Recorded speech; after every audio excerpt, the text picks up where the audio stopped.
Good morning students. आज हम dissolution of partnership firm को आगे कंटिन्यू करेंगे। लास्ट क्लास में हमने देखा था डिसोल्यूशन ऑफ पार्टनरशिप क्या होती है, डिसोल्यूशन ऑफ पार्टनरशिप फर्म कब की जाती है, उसकी different conditions, dissolution of partnership firm and dissolution of firm में डिफरेंस क्या होता है, और हमने कुछ एक सेक्शंस पे काम किया था, सेक्शन 44 तक। आज हम उसके न्यूमेरिकल पार्ट पे फोकस करने वाले हैं कि हम किस तरीके से realisation account, partners capital account, partners loan account और कैश अकाउंट को प्रिपेयर करेंगे। So today I will first of all provide you the basics, जिनकी हेल्प से आप न्यूमेरिकल क्वेश्चंस को ईजीली सॉल्व कर पाएंगे। जब हम क्वेश्चन को देखते हैं तो क्वेश्चन में हमें एक बैलेंस शीट गिवन होती है और उसके नीचे हमें कुछ एडजस्टमेंट एंट्रीज गिवन होती हैं। एक बात तो सबको क्लियर है कि जो बैलेंस शीट में जितनी भी चीज़ें दी होती हैं उनको एक जगह पोस्ट करना होता है, और जो एडजस्टमेंट एंट्रीज़ में चीज़ें दी होती हैं उनको दो जगह पोस्ट करना होता है। बट आज हम बात करेंगे कि कौन सी एंट्री को कहाँ पे पोस्ट करना है and how we will take decision about each of them. First of all we know कि हमें एक बैलेंस शीट दी होती है as on year ended as per the date, और कोई ना कोई हमारी डिसोल्यूशन की डेट होती है जिस दिन हम फर्म को डिसॉल्व कर रहे होते हैं। डिसोल्यूशन की डेट पे हम रियलाइजेशन अकाउंट बनाते हैं, और बहुत ही सिंपल सा फंडा है बैलेंस शीट से ट्रांजैक्शंस को ट्रांसफ़र करने का। रियलाइजेशन में जितनी भी हमारी लाइबिलिटी साइड पे लाइबिलिटीज़ दी हुई हैं उसमें से जितनी भी हमारी लाइबिलिटीज़ आउटसाइड लाइबिलिटीज़ हैं, remember students, only outside liabilities जो हैं उनको हमने रियलाइजेशन में शिफ्ट करना है। सिमिलरली कैश और बैंक को हमने शिफ्ट नहीं करना है। उसके अलावा हमारे जितने भी असेट्स हैं उन सबको हमने रियलाइजेशन अकाउंट में ट्रांसफ़र करना है।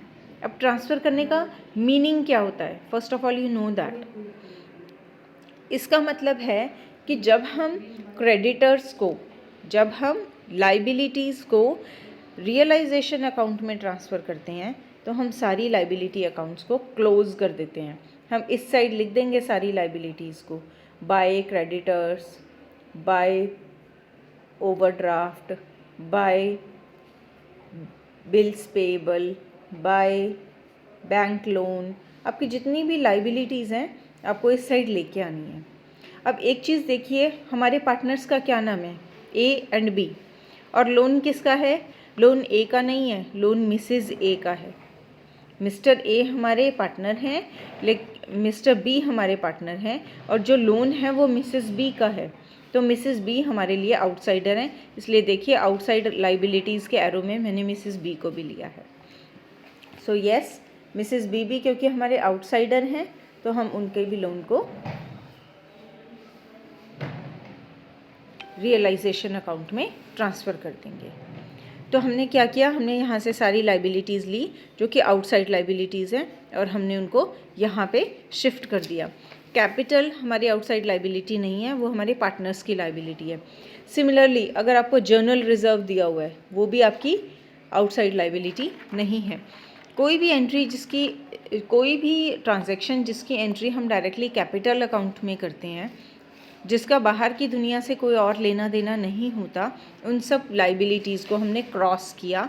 इधर वो इस साइड थी, हम उनको इस साइड ले आए। सिंपल है। सिमिलरली जैसे कि मैंने आपको अभी बताया, कैश और बैंक को छोड़ के सारे असेट्स को, कुछ भी है, चाहे आपके गुडविल भी गिवन है, चाहे आपको पेटेंट्स भी गिवन है, कोई भी आपको असेट्स गिवन है, आपने उनको इस साइड शिफ्ट कर लेना है। So I am writing here to debtors, to bank receivable, to investment, to building, to plant and machinery, to furnitures and fixture, to goodwill, to patent. आप शॉर्ट फॉर्म्स यूज़ नहीं करेंगे। मुझे time save करना है, so I am using them. Okay, so हमने क्या किया, हमने सारी आउटसाइड लाइबिलिटीज़ को इस साइड ट्रांसफ़र कर दिया, हमने सारे असेट्स को इस साइड ट्रांसफ़र कर दिया, कैश और बैंक को छोड़ के, और यहाँ पे सारी इनसाइडर लाइबिलिटीज़ को छोड़ के। सिंपल फंडा है। अब इसको ट्रांसफ़र करने का मीनिंग क्या होता है? इसको ट्रांसफ़र करने का सिंपल सा मीनिंग है, हमने सारे लाइबिलिटी के अकाउंट्स को क्लोज़ कर दिया, हमने सारे असेट्स के अकाउंट को क्लोज़ कर दिया। जो हमने क्रॉस करके रियलाइजेशन में डाल दिए वो अकाउंट्स हमने क्लोज़ कर दिए। अब हम उनसे पैसे वसूल करेंगे या हम उनकी पेमेंट करेंगे। This is very very important aspect जो मैं आपको अब बता रही हूँ, बहुत ध्यान से सुनिएगा। जितने भी असेट्स की आपको एडजस्टमेंट्स गिवन है, जितने भी असेट्स की आपको एडजस्टमेंट गिवन है, फॉर एग्जांपल डेटर्स को इतने रुपए पे किए, बीआर को इतने रुपए पे किए, इन्वेस्टमेंट इतने परसेंट पे सोल्ड आउट हो गई, बिल्डिंग से इतने परसेंट बेनिफिट मिला, जो भी आपको जिस भी हिसाब से एडजस्टमेंट एंट्रीज गिवन है, आपको जब इन असेट्स की पेमेंट मिलेगी तो आप इस साइड पे रिसीव करेंगे। आप लाइबिलिटीज़ को पे करेंगे तो आप इस क्रॉस चलना है। आपको पता है किसी भी अकाउंट का बैलेंस बढ़ाने के लिए हम सेम साइड पे एंट्री करते हैं और किसी भी अकाउंट का बैलेंस घटाने के लिए हम अपोजिट साइड पे एंट्री करते हैं। तो इनके अगेंस्ट जब पेमेंट होगी इस साइड एंट्री आएगी और इनसे जब मनी मिलेगी तो इस साइड एंट्री आएगी।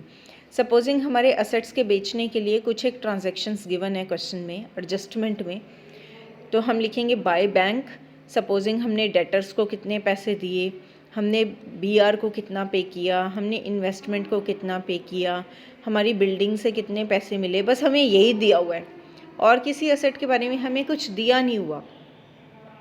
अगर और किसी एसेट के बारे में यानी कि plant and machinery, furniture, fixture, goodwill, patent, इनके बारे में हमें एडजस्टमेंट एंट्री में कुछ गिवन नहीं है तो हम कोई एंट्री नहीं करेंगे इनकी। यहाँ पे किसी सामान को हम ज़बरदस्ती बेच नहीं सकते हैं, उससे हम ज़बरदस्ती पैसे रिकवर नहीं कर सकते हैं, इसलिए सिर्फ़ और सिर्फ जो एडजस्टमेंट एंट्री में हमें गिवन होगा कि हमें ये पैसे मिल गए हैं, हम सिर्फ उसी के हिसाब से उसका अमाउंट डालेंगे। हमने ये भी नहीं देखना कि उसमें फ़ायदा हो रहा है कि नुकसान हो रहा है। इधर हमने डाला हुआ है कि वो इतने का असेट है और इधर हमने डाल दिया हमें इतने रुपए पैसे मिले, तो ऑटोमेटिक रियलाइजेशन के प्रॉफिट या लॉस में हमें पता चल जाएगा कि हमें कितना फ़ायदा या नुकसान हो रहा है। उसको हमें पर्टिकुलर असेट पे कैलकुलेट करने की ज़रूरत नहीं है। ये तो बात हुई असेट्स की। अब लाइबिलिटी पे आ जाते हैं। सपोजिंग जो हमारी एडजस्टमेंट एंट्रीज़ हैं वो कह रही हैं कि हमने क्रेडिटर्स को इतने रुपए पे कर दिए। अब पे कर दिए तो क्रेडिटर नहीं लिखेंगे, हम लिखेंगे बैंक, और उसके आगे हम क्रेडिटर मेंशन करेंगे और अमाउंट वाले कॉलम में हम अमाउंट मेंशन करेंगे। सिमिलरली हमें क्वेश्चन ने बताया ओवरड्राफ्ट को फुल पे कर दिया तो हम उसको भी पे कर देंगे। उसके अलावा हमें किसी भी एंट्री के बारे में क्वेश्चन ने कुछ नहीं बताया। This is the basic thumb rule कि लाइबिलिटीज़ हमें सारी फुल में पे करनी पड़ेंगी अगर हमें कुछ और गिवन नहीं है। तो लाइबिलिटी फुल में पे करने का क्या मतलब बनता है? लाइबिलिटी फुल में पे करने का मतलब है कि जिस भी लाइबिलिटी के अगेंस्ट जितने भी रुपए लिखे हुए हैं वो हमें पे बैक करने पड़ेंगे बाय बैंक, ये टू बैंक, ओवरड्राफ्ट। उसके बाद हम जितनी भी लाइबिलिटीज़ के बारे में कुछ नहीं दिया हुआ है, जैसे आप देखेंगे बिल पेएबल, बैंक लोन और मिसेस बीज लोन, इनके बारे में कुछ नहीं दिया हुआ तो इनको भी हम फुल में पे करेंगे। असेट्स के केस में जो बिकते थे हम सिर्फ वही दिखाते थे जो एडजस्टमेंट एंट्री में होता था, लेकिन लाइबिलिटीज़ के केस में उल्टा है, जो गिवन है वो एडजस्टमेंट एंट्री के हिसाब से कर देंगे और जो गिवन नहीं है उनको सबको हमें फुल में पे करना पड़ेगा। उसके बाद हम दोनों साइड अकाउंट्स की बैलेंस करेंगे, या तो हमें प्रॉफिट मिलेगा या हमें लॉस मिलेगा। इस पे बात बाद में करेंगे। अभी एक और वीडियो मैं आपके साथ शेयर करूँगी जिसमें मैं कुछ स्पेसिफिक जर्नल एंट्रीज़ और स्पेसिफिक एडजस्टमेंट एंट्रीज़ का डिस्कशन करूँगी। पहले आप इतना रिवाइज़ कर लीजिए, उसके बाद मैं सेकंड वीडियो आपको भेजती हूँ। ऑल द वेरी बेस्ट बच्चों।